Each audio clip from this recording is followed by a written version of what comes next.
Now then, there are many ways in which you can mount your bike within a triathlon as you come out of T1.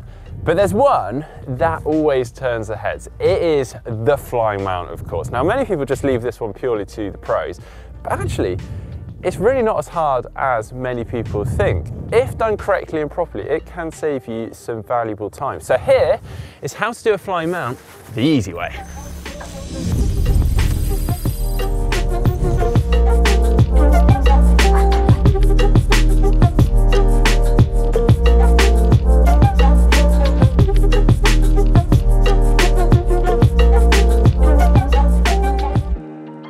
Right, let's start by talking through the kit you're going to need today. So you will need a pair of cycling shoes, a bunch of elastic bands, both of which we're going to set aside for now, because all we need is a pair of trainers, a helmet, and some grass initially, ideally not too soggy though.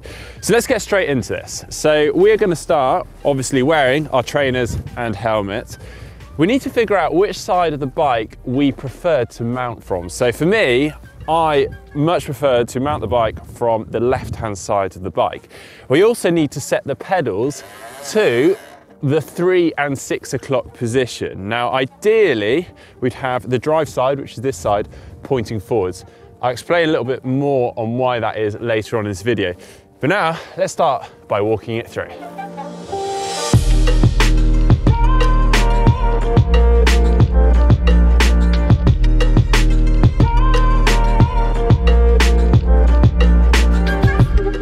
So firstly, let's look at how we're actually pushing the bike before getting onto it. And for this, I'd actually advise holding the bike by the saddle as opposed to by the handlebars where you might be quite hunched over.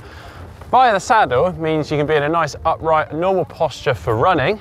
Also allows you to steer the bike nice and easily and means you're not clipping your shins on the pedals and your shoes constantly. So get used to maneuvering the bike like this, getting really confident with that.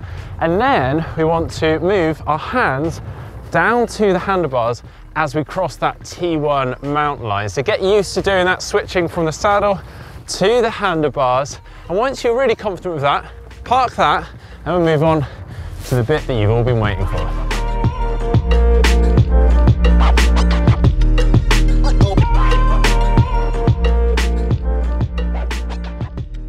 Now, understandably, the name flying mount kind of puts a lot of people off because they envisage jumping up and flying into the air and landing heavily down on the saddle.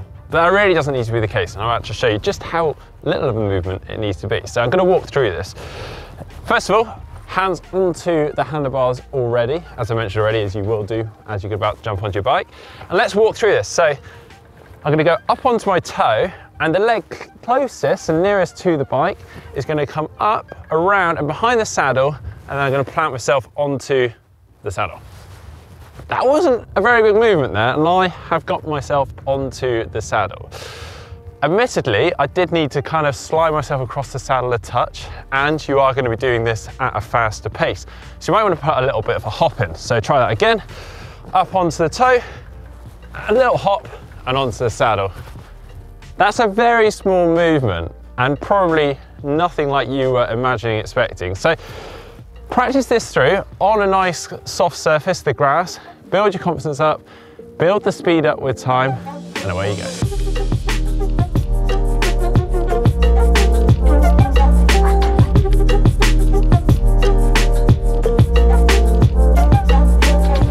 Now, once you're happy and confident on the grass or softer surface, it's time to step things up a level and take to the road. Carry on just as you are by wearing your running shoes. You may even want to slow things back down initially before you build your confidence and speed back up with time. Again, focus on that small hop rather than a large leap. Okay, now let's do this for real. Time to get those running shoes off. We're going barefoot, or at least with socks on, at least protect the bottom of your feet for this practice run. I'm going to bring the bike shoes in and the elastic bands, and I'm going to show you what to do with both of them now. Okay, first of all, we want to open up our shoes so you can quickly and easily get your feet into them on the fly. With a specific triathlon shoe, you can normally open up the Velcro strap and then lock it out so it doesn't close again afterwards. Then attach the shoes to your pedals, they're nicely fixed in place. And then using your elastic bands, we want to then hold the shoes up at a nice level ready to put our feet down onto.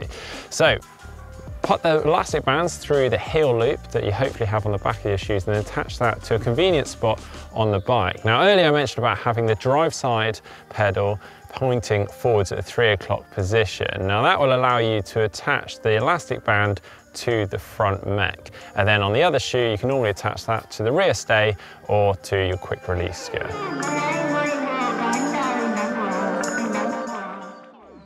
So let's do this. Initially, you might like to drop the speed back down again just until you gain confidence running barefoot and getting the technique right. Once you've hopped onto your bike, you should be able to place your feet straight down onto your conveniently placed bike shoes that are obviously being held up by elastic bands.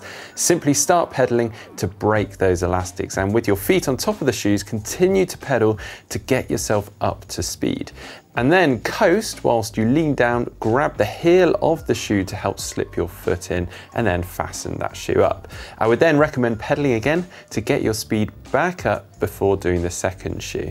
Just be careful not to veer across the road as you do this. Make sure you maintain a good line throughout. Okay, well that is how to do a flying mount, and hopefully the easy way without you skidding along the floor on your knees. But do let me know how you guys get on, and if you have successfully done a flying mount in the past, let us know in the comments section down below. And we hope to see some of you doing flying mounts at races very soon. If you enjoyed today's video, please do give it a like, give it a thumbs up. Don't forget to give us a follow over on social media, and if you're not doing so already, make sure you're subscribed just down below.